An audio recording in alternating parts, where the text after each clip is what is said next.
এই পর্বে আমি আলোচনা করব ফেদার সম্পর্কে।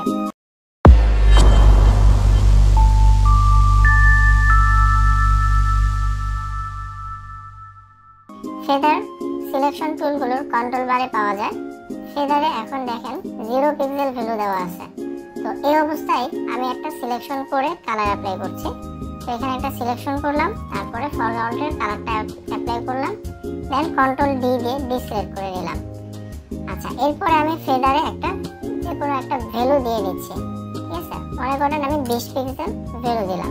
দেওয়ার পর আমি এখন সেম সাইজের আরেকটা সিলেকশন করলাম, দেন এখানে কালার অ্যাপ্লাই করলেই আপনি বুঝতে পারবেন দুইটার মধ্যে পার্থক্যটা কি। এই হচ্ছে ফেদার 0 পিক্সেল থাকা অবস্থায় কালার অ্যাপ্লাই করলাম, আর এটা হচ্ছে ফেদার 20 পিক্সেল দিয়ে কালার অ্যাপ্লাই করলাম। তো ফেদারের যে কাজ সেটা হচ্ছে যে সিলেকশনের যে সাইডের এজটা থাকবে, ঠিক আছে, যেমন এই যে এই এজটাকে স্মুথ করে দিবে। তো কি পরিমাণ স্মুথ করবে?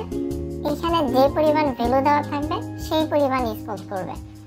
এখন যদি আরো আমি বেশি ভ্যালু দেই, যেমন আমি এখন 50 পিক্সেল দিচ্ছি, দিয়ে এখানে যদি আরো একটা সিলেকশন করে কালার অ্যাপ্লাই করি, দেখা যাচ্ছে যে এটার থেকে এটার এজটা কিন্তু আরো বেশি স্মুথ হয়ে গেছে। ঠিক আছে, তো এটা আমাদের প্রয়োজন মতো আমরা কম বেশি করে নিতে পারবো। এখন আমি ফেদার অ্যাপ্লাই করার কয়েকটা ওয়ে দেখাচ্ছি। প্রথমত হচ্ছে, যদি আপনি সিলেকশন তৈরি করার আগে ফেদার দিতে চান, তাহলে অবশ্যই আপনাকে কন্ট্রোল বারে ফেদারের ভ্যালুটা দিয়ে দিতে হবে। আর যদি এমন হয় যে না, আপনি সিলেকশন করছেন বাট তারপরে আপনি ফেদার দিবেন, সেই ক্ষেত্রে যদি এখানে দেন সেটা কিন্তু কাজ করবে না। যেমন আমি সিলেকশন করলাম, এখন আমি এখান থেকে 20 পিক্সেল ফেদার দিয়ে তারপরে কালার অ্যাপ্লাই করলাম, এটা কিন্তু অ্যাপ্লাই হয় না। এটা অ্যাপ্লাই হবে কখন? এখানে দেওয়ার পরবর্তী যে সিলেকশনটা থাকবে সেইটাতে এটা কাজ করবে। ঠিক আছে, তো এখন যদি এমন হয় যে ফেদারটা এখানে 0 পিক্সেল থাকা অবস্থায় আমি সিলেকশন করছি, বাট এখন আবার দেওয়া দরকার, ফেদারে একটা ভ্যালু দেওয়া দরকার। তো সেই ক্ষেত্রে আমরা রাইট মাউস ক্লিক করে এই যে এখানে ফেদার নামে অপশনটা পাচ্ছি, তো এখানে ক্লিক করলে ছোট্ট একটা ডায়লগ বক্স পাবেন।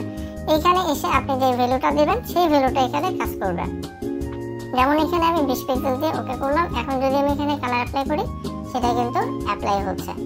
তো এই হচ্ছে মূলত ফেদারের কাজটা হচ্ছে যে সাইডের এজটাকে স্মুথ করে দিবে। তো আমাদের প্রয়োজন মতো আমরা এটাকে ব্যবহার করব। আশা করি ফেদার কিভাবে কাজ করে থাকে আপনি এই বিষয়টি বুঝতে পেরেছেন। তারপরেও যদি কোনো প্রবলেম থাকে তাহলে ভিডিওটি আরো একবার দেখে নেন। ধন্যবাদ।